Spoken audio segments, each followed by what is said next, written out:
Bismillahirrahmanirrahim. Assalamualaikum warahmatullahi wabarakatuh. Kali ini kita kedatangan motor PCX 150 yang dimana motornya ini banyak banget dah kendalanya dah. Yaitu langsangnya nggak stabil, terus tenaganya loyo, terus motornya kadang mati-matian, terus pengen coba setting ECU lagi. Terus motornya juga udah porting noken. Nah ini kenapa ini ya? Harusnya kalau udah porting noken motornya jauh lebih ngacir. Tapi kok ini malah bermasalah gitu. Oke, mari simak videonya sampai habis. Jangan di skip dan dilarang ketawa. Oke, langsung saja mari kita lakukan pembongkar pada perbodian duniawinya untuk mempermudah pembongkar permesinannya. Terus tidak lupa kita bongkar juga throttle bodinya dan mari kita lihat keburikannya sama-sama. Untuk throttle bodinya, doi sudah menggunakan BRT ukuran 30 mili. Kondisinya pun aman ya guys ya. Dan TPS-nya udah menggunakan BRT, injektornya udah pakai CBR ori. Nanti akan kita tes di atas dyno nih besti. Oke, selanjutnya mari kita pisahkan rangkanya dengan permesinannya ya guys ya. Dan ini dia gambaran permesinan setelah sudah dipisahkan dengan rangkanya. Ya masih bersih lah hitungannya guys, lumayan. Selanjutnya mari kita bongkar bagian headnya dan mari kita lihat keburikannya sama-sama. Untuk nokenasnya doi sudah menggunakan BRT tipe S13. Kondisinya aman sentosa ya guys. Terus untuk pelatuknya doi masih menggunakan yang standar dan kondisinya pun juga masih aman. Dan klepnya juga masih standar, kondisinya masih aman. Dan per klepnya juga kondisinya masih standar dan kondisinya masih aman ya guys. Untuk headnya ini hanya burik wajar pemakaian dan kondisinya sudah dilakukan pemortingan ya guys ya. Dan kondisinya ini masih aman sentosa nih besti. Selanjutnya mari kita lakukan pencopotan pada bagian bloknya deh besti. Dan mari kita lihat kondisinya. Untuk kondisi bloknya ini udah baret tipis nih besti, yang dikarenakan usia aja. Nah ini menyebabkan olinya nyusut terus ya guys. Begitupun juga dengan pistonnya, ini udah balet halus ya guys ya. Nah nanti akan kita lakukan penggantian dan kita lakukan pengkorteran pada bloknya. Dan untuk tonjokan ketengnya doi masih menggunakan yang standar, kondisinya udah ambles ya guys.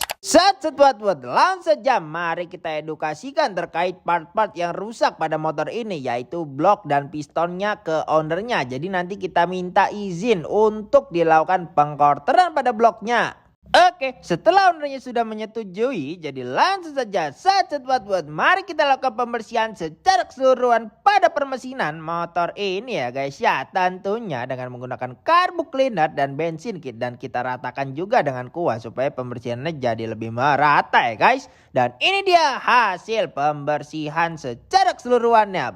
Mantap, mantap.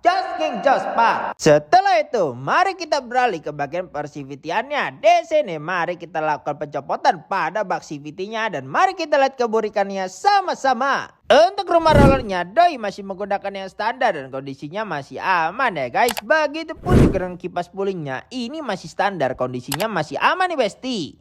Terus untuk slidernya seperti biasa ini udah oblak ya guys ya. Nanti akan kita lakukan pergantian. Dan untuk rollernya ini udah bopak ya guys ya. Nanti akan kita lakukan pergantian dan penyesuaian dengan speknya sekalian ya guys.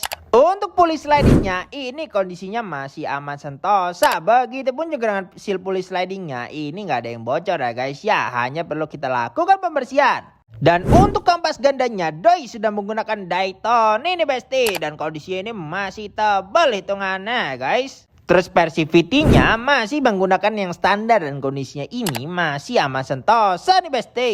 Begitupun juga dengan per gandanya doi masih menggunakan yang standar dan kondisinya pun juga masih aman sentosa ya guys. Dan untuk mangkok gandanya doi sudah menggunakan Kawahara, sudah dilakukan pengeboran dan sudah dilakukan pengkartelan. Kondisinya ini masih tebal nih besti. Untuk fan beltnya doi masih menggunakan yang original dan kondisinya pun juga masih aman sentosa. Belum ada yang kemakan klub ya guys. Seperti biasa, jadi langsung saja mari kita lakukan pembersihan secara keseluruhan pada persivitian duniawinya dengan menggunakan bensin dan dibantu dengan kuas supaya pembersihannya merata ya guys. Terus untuk rollernya di sini kita gunakan RX7 Racing ukuran 10 gram, dan untuk slidernya juga kita lakukan pergantian, dan pergandanya kita gunakan RX7 Racing yang 800 rpm, terus persivity-nya kita pakai RX7 Racing yang 2000 rpm. Set buat langsung saja kita lakukan perakitan secara keseluruhan pada persivitian duniawinya ya guys. Setelah terakit, langsung saja kita lakukan pemasangan pada si bak CVT-nya ini ya guys. Dan ini dia gambar ketika persivitiannya sudah dilakukan pemasangan secara keseluruhan. Just king, adjust par. Untuk seher yang baret tadi, di sini kita ganti baru menggunakan film ukuran 59,3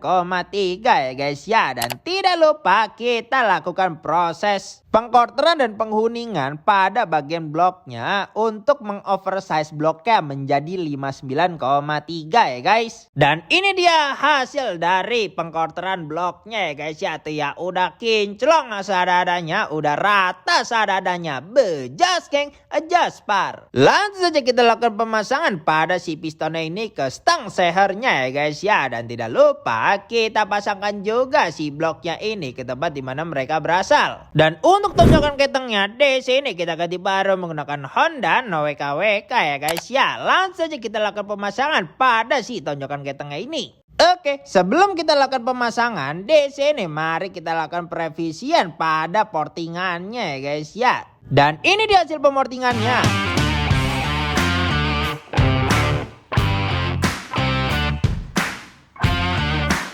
Wait, bocah batu 2 biji ya guys ya. Mari kita lakukan pemortingan dulu nih 2 biji biar lebih jembor gitu guys, jembor. Nah, untuk seal clapnya di sini kita ganti baru menggunakan Suzuki andalan kita ya besti. Dan langsung saja kita lakukan seal clap terlebih dahulu pada bagian headnya ini ya guys, untuk mencegah terjadinya kebocoran kompresi. Oke, setelah seal clapnya udah kelar, di sini mari kita lakukan pemasangan pada seal clapnya lagi ya guys. Dan ini dia gambar ketika headnya sudah terakit secara keseluruhan. Just geng, adjust par. Oke, karena sudah kelar, di sini mari kita lakukan pemasangan kembali pada si headnya ini ya guys. Dan ini dia gambar ketika mesinnya sudah terakit secara keseluruhan. Adjust geng, adjust par. Untuk throttle bodinya ini sudah dibersihkan ya guys ya. Hampura kagak ketek videonya ketika dilakukan pembersihan. Pokoknya gambaran pembersihannya udah glowing seadanya lah. Throttle bodinya kurang lebih kayak gini ya guys. Langsung saja kita lakukan pemasangan kembali pada si throttle bodinya ini ya guys ya. Dan untuk businya di sini kita ganti baru menggunakan Ngok G-Power andalan kita nih besti. Langsung saja kita pasangkan businya ke tempat dimana mereka berasal. Dan untuk oli mesinnya di sini kita ganti baru menggunakan apa nih? Castelube ya guys ya, Castelube. Ownernya bawa sendiri. Langsung saja kita lakukan pengisian olinya dan ini dia. Cur! Nangis. Oke, setelah permesinannya semuanya sudah kelar, mari kita satukan kembali dengan rangkanya ya guys. Ye cinlok, orang sepele pokoknya mah.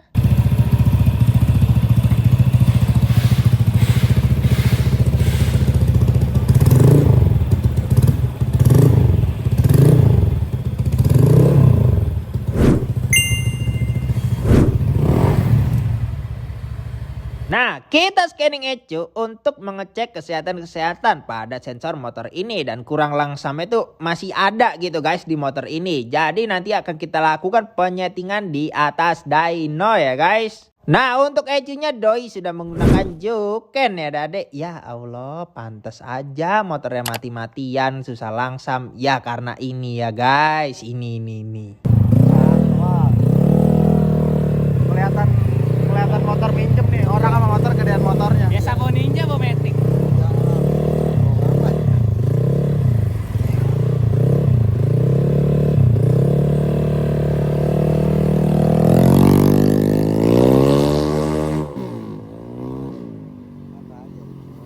Anak mama.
masih piston baru.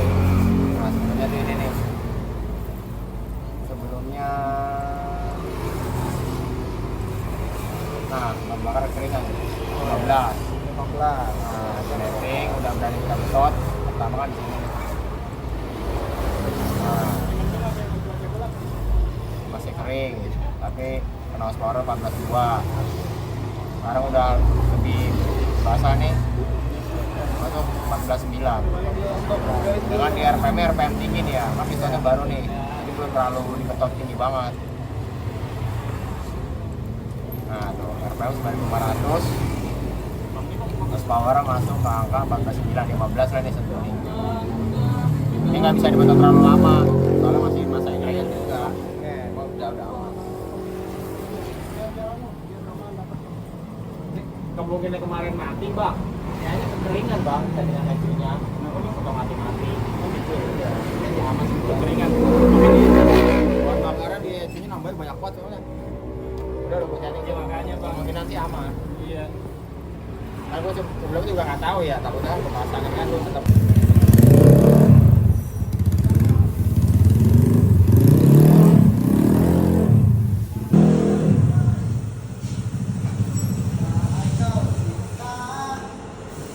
Oke bang, kita kenalan dulu bang. Nama dan dari mana, terus motornya apa bang? Nama Fandi dari Jakarta Barat, motor PC 150 lokal. 150. Oke bang, jadi sebelum datang ke sini tuh keluhannya apa aja sih bang? Keluhannya motor suka mati-matian, sama berat lah, nggak enak. Nggak enak Berisik, ya? iya. Oke. Sama sekalian servis besar. Servis besar ya. Oke bang, jadi tadi kan udah kita servis besar, udah kita ganti juga part-part yang rungkat, dan juga kita quarter tadi segala macam. Nanti kalau emang amit-amit ada kenapa-napa, abang langsung WA aja bang ke WA yang udah kita sediakan ya bang ya. Siap. Jadi abang juga nggak bakal rugi ngeluarin uang sebanyak itu kalau kita nggak tanggung jawab. Karena kita di sini apa yang kita kerjain kita bakal tanggung jawab bang. Iya bang. Oke bang, tadi setelah di test drive gimana bang hasilnya bang?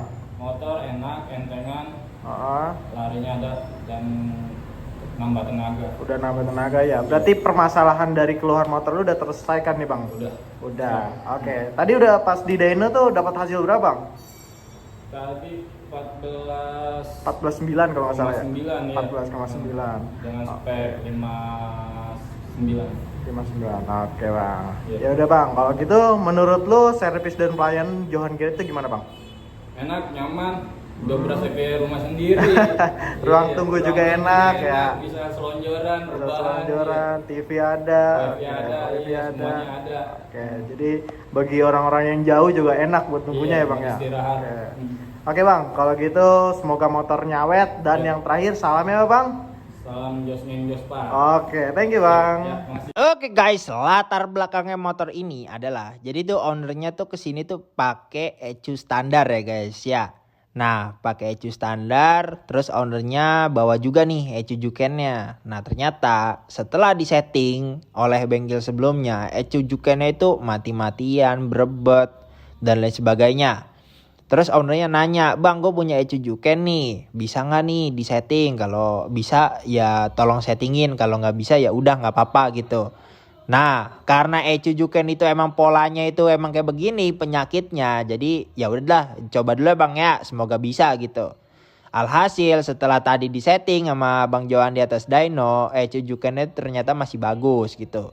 Tapi inget ya guys ya, untuk ecu juken ini tantangannya adalah kalau misalkan lu lagi dapat yang amsyong gitu, lagi dapat yang zong, dia tuh settingannya nggak stabil. Jadi nanti beberapa waktu ke depan dia bakal berubah settingannya. Kurang lebih kayak gitu kalau juken. Jadi kalau misalkan ada apa-apa terkait terkait setting ecu juken, itu lu langsung komplain aja ke gua gitu. Karena ecu juken tuh emang kadang stabil, kadang enggak. Kalau lagi dapat yang enggak ini nih yang PR. Nah, kalau misalkan kita komplain rada susah ke sononya. Kadang ditolak-tolakin mulu. Ya serba salah lah kita sebagai bengkel. Jadi tolong banget untuk ngertiin kita gitu. Soalnya ada nih yang ngomong di TikTok ya guys ya, katanya saljukan di sini limitnya 60. Nah ini maksud yang gue maksud tidak stabil tuh ini gitu guys. Lo pasti kan kalau misalkan di atas dyno nggak mungkin limit 60 boleh pulang sama Bang Johan tuh udah nggak mungkin, impossible banget. Sama Bang Johan pasti dikelarin sampai kelar gitu. Kalau limit sampai 60 dikelarin mah aneh, bukan Bang Johan lagi sakit kali dia gitu. Jadi daripada lu ngoceh di TikTok nggak jelas, yang dimana lu malah ngejelekin orang, mending lu langsung komplain, motor lu kelar gitu. Kalau lu nggak komplain ya kita gimana benerinnya? Lu juga ibarat kata limit 60 kan lu nggak tahu itu kenapa gitu. Soalnya tantangannya Cujuken ya kayak gitu, nggak stabil. Makanya beberapa bengkel profesional tuh ada yang nggak mau nerima Juken gitu. Ya karena ini, karena takut dijelek-jelekin kayak gini, malah hasil yang diberikan malah nggak maksimal. Ya karena apa? Bukan karena remapernya ternyata, ya karena produknya ini kadang kita dapet yang nggak stabil. Ngertiin lah jadi customer tuh, harus bijak juga gitu jadi customer. Untuk reparasi motor ini secara keseluruhan menghabiskan budget sekitar 2.065.000 ya guys ya. Nah untuk pemortingannya ini menghabiskan budget sekitar 900.000. Untuk remap dynonya itu 600.000. Nah 565.000 nya sisanya ya part-part yang diganti gitu guys. Part-part di penyesuaiannya lah. Gue nggak tahu apa aja, pokoknya ya kurang lebih kayak di video, tapi biasanya mah ada yang nggak ke video tuh ada. Pokoknya 565.000 semuanya. Oke, mau dibuat konten apa ke depannya? Komen di bawah ya. Jangan lupa like, komen, dan share. Dan juga subscribe ya. Dan nyalakan loncengnya supaya lo pada tahu pas gue lagi upload video Just King Jospar gue. Nggak lo klik loncengnya, gue gedik lo. Thanks for watching dan salam Just King Jospar. Wassalamualaikum warahmatullahi wabarakatuh.